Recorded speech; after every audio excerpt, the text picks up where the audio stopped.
Nouvel épisode de divertissement dans un fauteuil pour cause de confinement. Aujourd'hui, Sacha Guitry avec le roman d'un tricheur.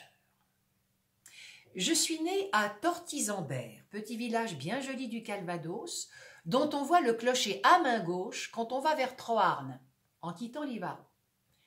Mes parents tenaient un commerce d'épicerie qui leur laissait, bon an mal an, 5000 francs de bénéfices. Notre famille était nombreuse. D'un premier lit, ma mère avait eu 2 enfants. Elle eut avec mon père un fils et 4 filles.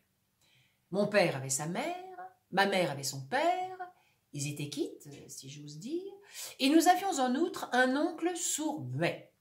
Nous étions 12 à table. Du jour au lendemain, un plat de champignons me laissa seule au monde.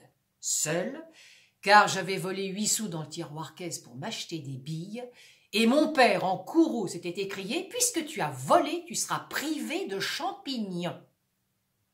Ces végétaux mortels, c'était le sourd-muet qui les avait cueillis. Et ce soir-là, il y avait 11 cadavres à la maison. Qui n'a pas vu 11 cadavres à la fois ne peut pas se faire une idée du nombre de cadavres que cela fait. Il y en avait partout. Parlerai-je de mon chagrin ? Disons plutôt la vérité, je n'avais que 12 ans.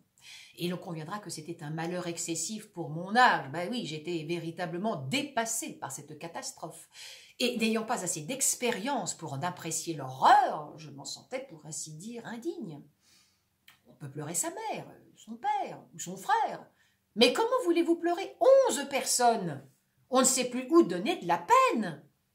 J'ose à peine parler de l'embarras du choix. Et c'est pourtant cela un petit peu qui se passait. Ma douleur sollicitée à droite, oh, à gauche, oh, oh, oh, avait des sujets de distraction trop nombreux. Le docteur Lavignac, appelé dans le courant de l'après-midi, ne cessa de prodiguer pendant des heures et des heures ses soins éclairés, mais hélas inutiles. Ma famille s'éteignait inexorablement. Monsieur le curé, qui déjeunait ce jour-là chez le marquis de Beauvoir, est arrivé à bicyclette vers 4 heures.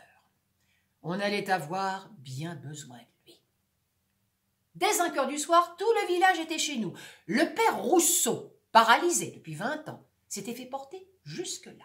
Et l'aveugle répétait en poussant les autres « Laissez-moi voir, laissez-moi voir !» J'avais été renvoyée de chambre en chambre par les voisines aussitôt accourues. Et ne sachant plus où me fourrer, je m'étais cachée craintivement sous le comptoir dans la boutique. De là, j'entendais tout ce qui se disait, tout ce qui se murmurait. Les premiers décès avaient été annoncés non sans une certaine componction, ainsi qu'il est de règle. Mais dès la 4e mort, les annonces devinrent brèves, et bientôt laconiques. « Encore un !» Et tous ces villageois résignés et fourbus semblaient reprendre de la vie devant tous ces morts. Il leur semblait sans doute que chacun allait avoir un peu plus d'air à respirer dorénavant.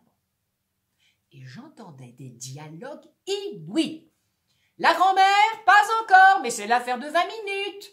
Il en reste combien? Plus de 4. » L'oncle assassin, le sourd-muet, mourut le dernier dans d'horribles souffrances. « Quel est celui qui crie comme ça? C'est le muet !» répondait-on. Lorsqu'à 7 heures, tout fut fini, je suis sortie de ma cachette. Et je me suis trouvée nez à nez avec le docteur éreinté qui s'épongeait le front. Il me vit, me regarda, me reconnut, n'en crut pas ses yeux et dit « Bah et toi ?» Et il y avait dans sa voix une surprise immense, avec un rien de blâme. D'ailleurs, il ajouta « Mais qu'est-ce que tu fais là ?» Et ce « qu'est-ce que tu fais là » ne voulait pas dire « qu'est-ce que tu fais là ?» sous le comptoir, non. Il signifiait bien « qu'est-ce que tu fais là sur la terre ?» Ben oui, de quel droit n'étais-je pas mort comme tout le monde? Il continua « Tu n'as pas mal ?»« Non, monsieur, pas du tout, non. » « Mais comment cela se fait-il ?» Et maintenant, il me regardait comme si j'étais un phénomène, ou bien le diable. Enfin, comment ce garçon de 12 ans qui absorbait impunément des champignons vénéneux, qui survivait à tous les siens, mais ça devenait très intéressant pour lui. Quel champ d'expérience!